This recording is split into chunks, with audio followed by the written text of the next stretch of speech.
நண்பர்களுக்கு வணக்கம். இந்திரா பார்த்த சாரதியோட தொலைவு கதையில் முடிவில் வர ஒரு வரியிலேருந்து ஆரம்பிக்கலாம் அப்படின்னு இருக்குங்க. அவன் உடம்பு கோபத்தால் ஆடியது. அங்கிருந்த ஆட்டோக்களை, டாக்ஸி ஸ்டாண்டில் இருந்த டாக்ஸிகளை, தெருவில் சென்று கொண்டிருந்த பஸ்ஸுகளை, கார்களை எல்லாம் அடித்து நொறுக்க வேண்டும் என்று தோன்றியது. இது கதையோட முடிவில் வர லைன் இது. ஸோ ஒருத்தனுக்கு இந்த மாதிரி ஒரு கொலை வெறி அப்படின்னு சொல்கிறோம் இல்லையா, அந்த கொலை வெறி எதனால் வந்தது? அவன் சொத்தெல்லாம் பிரிச்சாரதை எடுத்துட்டாங்களா? ரொம்ப பெரிய விதத்தில் ஏமாற்றிட்டாங்களா அவனை? இல்லை. ரைட், கதை எல்லாரும் படித்தாச்சு. இந்த கதை வாசு அப்படிங்கிற நடுத்தர வர்க்கத்தை சேர்ந்த ஒரு 30-35 வயசு இருக்கிற ஒருத்தன் அவனோட 7 வயசு பொண்ணோட வீட்டுக்கு போகணும். ரைட், அந்த நடுத்தர வர்க்கத்துக்கே உரிய சேலஞ்சஸ். பஸ்ஸில் கூட்டம் அலம் மோதுது. இது 1980s டெல்லி. பஸ்ஸில் போக முடியாது. டாக்ஸியோ 4 ரூபாய். டாக்ஸி கொடுக்குற அளவுக்கு காசு இல்லை. அப்போ ஆட்டோவில் தான் போகணும். ஆட்டோவில் போகிறதுக்கான வாய்ப்பு இருக்கிற, அதுக்கான ஃப்ளெக்சிபிலிட்டி இருக்கிற ஒருத்தனுக்கான என்னென்ன சேலஞ்சஸ் இருக்குது இந்த உலகத்தில் அப்படிங்கிற கேள்வியை கேட்குற மாதிரி இந்த கதையை நான் பார்க்குறேன். இந்த கதையோட ஆரம்பத்தில் இன்னொரு ரெஃபரன்ஸ் வருது அவனோட கோபத்துக்கு. அவனுக்கு கோபம் வந்தது, ஆனால் யார் மீது என்று அவனுக்கே தெரியவில்லை இந்த வாசு. ஸோ கோபம் இருக்குது. அந்த கோபம் வந்துட்டு ஒரு வடிவற்ற, ஒரு அமார்ஃபஸான, ஒரு மேகம் போன்ற ஒரு கோபமாக இருக்குது. எங்கேயோ இருக்குது, கோபன்றது ஒன்று இருக்குது. ஆனால் அது யார் மேலே டிரெக்ட் பண்ணணும் அப்படின்றது தெரியாமல் இருக்குது. கதை முடியறப்போ அது நல்லா வளர்ந்து உச்சக்கட்டத்தில் இருக்குது. ஆனால் இன்னும் கூட அது கோபம் யாரை டிரெக்ட் பண்ணுறது அப்படின்றது தான் அவனுக்கு தெரியும்.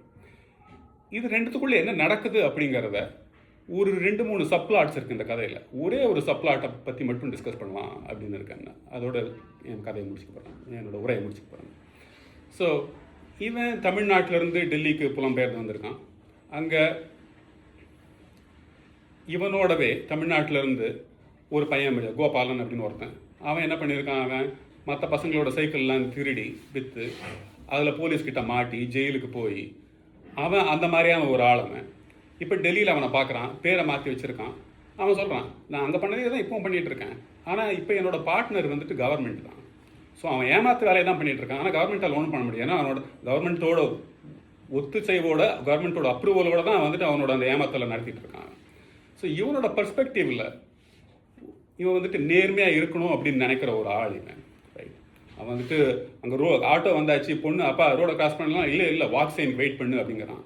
வெல், ஆக்சுவலாக அதை சொல்ல ஐயாங்க, நம்ம வாக்சின் வந்தால் தான் நம்ம நடக்கணும், அதுதான் சேஃப்டி அப்படின்னு சொன்னால் அது ஒரு பர்ஸ்பெக்டிவ். அது இவன் என்ன சொல்கிறான், பொண்ணுக்கிட்ட ஒருத்தர் தப்பு பண்ணால் அதுக்காக எல்லாரும் தப்பு பண்ணணுமா அப்படின்னு எரிஞ்சு விடுறான் பொண்ணுக்கிட்ட.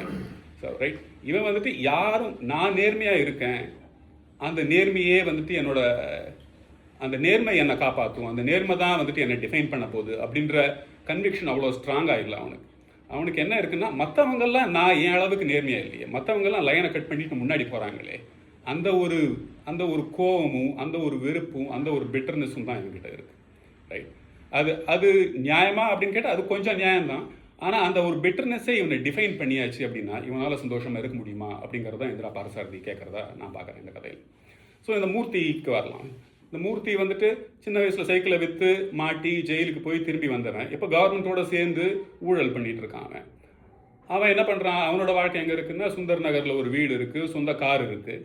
அவன் ரோட்டில் நின்று இவங்களை பார்த்துட்டு வா உன்னை ட்ராப் பண்ணுறான் அப்படிங்கிறான்.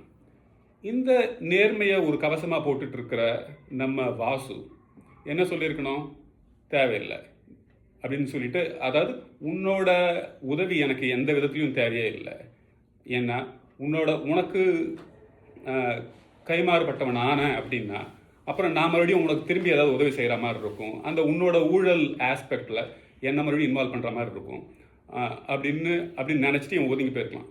ஆனால் அந்த பிளண்ட் ரெஃப்யூசல் இல்லாமல் அவன் என்ன பண்ணுறான்னா, லோதி காலனி அந்த பக்கம், நீ இந்த பக்கம் போகிற அப்படிங்கிறான். அங்கே ஒருத்தர் போய் பார்த்துட்டு நான் திரும்பி வரேன், நான் அவனை ட்ராப் பண்ணுறவா அப்படிங்கிறான். இல்லை அப்புறம் நீ உன் வீட்டுக்கு ரொம்ப சுற்றிட்டுலாம் போனமே அப்படிங்கிறான். அப்பவும் வேண்டாம் அப்படிங்கிறான் அவன். பரவாயில்ல அப்படின்னு மூர்த்தி சொல்கிறான். கடைசியாக அந்த மூர்த்தி சொல்கிறான், உன்னால் எனக்கு ஒரு காரியமும் ஆக போகிறதில்ல நீ வேலை பண்ணுற இடத்துல, சரியா, அதை பற்றி நீ கவலைப்படாத, உன்னையும் பொண்ணையும் நான் உன் வீட்டில் போய் ட்ராப் பண்ணுறேன் வா அப்படின்னு சொன்னான். இவனால் அதையும் வந்துட்டு ஸ்க்ரூட்டினைஸ் பண்ணி தான் பார்க்குறான். அதே ஒழிய அவனோட அந்த நேர்மை, அவனோட அந்த கன்விக்ஷன் வந்துட்டு அங்கே ஃபுல்லாக மேனிஃபெஸ்ட் ஆகலை. அங்கே வந்துட்டு நீ வேண்டாம் உன்னோட உதவி எனக்கு தேவையே இல்லை அப்படின்னு முதல்லே சொல்லியிருக்காம இவன் மறுபடியும் அவனுக்குள்ளேயே பார்க்குறாங்க. இதுலேருந்து மூர்த்தி என்ன சொல்ல வரான்? நான் வேலை பண்ணுற இடத்துல ஒரு அற்பமானவன், எனக்கு ஒரு பவரும் இல்லை அப்படிங்கிறத சொல்ல வரானா? அவன் ஊழல் பண்ணி அவனுக்கு பவர் சேர்த்துக்கிட்டான் அப்படின்றத சொல்ல வரானா? இந்த ஒரு மிடில் கிளாஸ் மைண்ட் செட்டுக்கே உரிய இந்த ஒரு அனாலிசிஸ் பெராலிசிஸும், நான் மட்டும் எல்லா ரூல்ஸையும் ஃபாலோ பண்ணுறேன், எந்த சட்டத்தையும் மீறாமல் இருக்கேன், உலகத்தில் மற்றவங்க எல்லாருமே சட்டத்தை மீறுறாங்க, ஆட்டோ பிடிக்கணுன்னா லைனை கிராஸ் பண்ணிட்டு போகிறாங்க, சிக்னலை கட் பண்ணிட்டு போகிறாங்க, ஆட்டோவுக்கு ஒழுங்காக மீட்டர் யாரும் போடுறதில்ல, இந்த மாதிரியான சின்ன சின்ன எரிச்சல்கள் எல்லாமே அக்யூமுலேட் ஆகவே போயிடுது இல்லையா? ஒரு நாளில், ஆக்சுவலாக ஒரு சாயங்காலத்தில் நடக்கிற கதை, ஒரு சாயங்காலத்தில் ஒரு 5-6 சின்ன சின்ன எரிச்சல்கள்லாம் அக்யூமுலேட் ஆகி போய் கோபம் வெடித்து தெருவில் போகிற காரு பஸ்ஸு எல்லாம் நொறுக்கணும் அப்படிங்கிற அளவுக்கு கோபம் வருது இவனுக்கு, ரைட்? ஆனால் இவனை ஆக்சுவலாக உள்ளே பார்க்குறானா, இவன் ரிஃப்ளெக்ட் பண்ணுறானா, இவன் வந்துட்டு இவன் ஒரு நேர்மையாக நடந்ததுனால இவன் சொசைட்டியோட விக்டிம் மாதிரி ஆகிட்டான் அப்படிங்கிறத இவன் சொல்கிறான் ஒழிய, இவன் ஆக்சுவலாக ஒரு விக்டிம் தானா அப்படின்னு நான் கேட்குறேன்னா. இவன் ஒரு நடுத்தர வர்க்கத்தில் இருக்கான். அங்கே பஸ்ஸில் அலாலையாக மோதி கூட்டத்தில் தொங்கிட்டு போகிற மக்கள் இருக்காங்க. இவன் அவங்கள கம்பேர் பண்ணுறப்ப இவன் எங்கேயோ மேலே தான் இருக்கான். ஆனால் இவன் என்ன பண்ணுறான்? இவன் நான் படித்த படிப்புக்கு நான் என்னவோ ஆயிருக்கணும்னா, ஆனால் இன்டர்வியூவில் கேட்குறவனுக்கு கேள்வி இது கேட்க தெரியல, அதனால தான் நான் இந்த வேலையை பார்த்துட்டு இருக்கேன், அந்த மாதிரியான ஒரு சால்ஜாப்பு சொல்லி இவனோட கண்டிஷனையே வந்துட்டு ரேஷனலைஸ் பண்ணிட்டுருக்கான். அதாவது இப்போ கதையோட தலைப்பு போடலாம், தொலைவு, ரைட்? தொலைவுன்றது அஃப்கோர்ஸ் லைக் அந்த ஃபிசிக்கல் டிஸ்டன்ஸ் இருக்குது, வீட்டுக்கு போகிறதுக்கு இன்னும் நிறைய டிஸ்டன்ஸ் இருக்குது.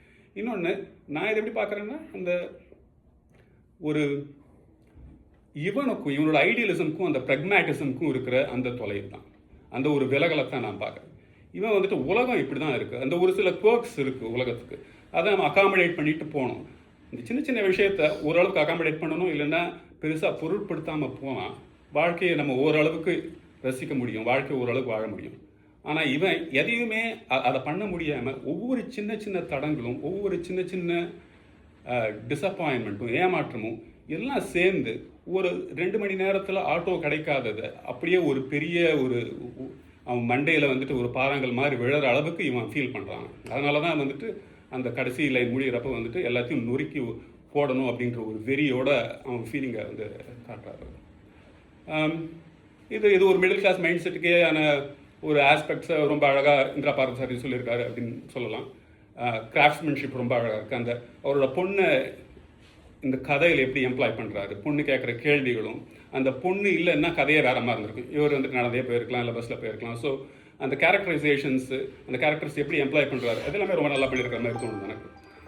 நன்றி.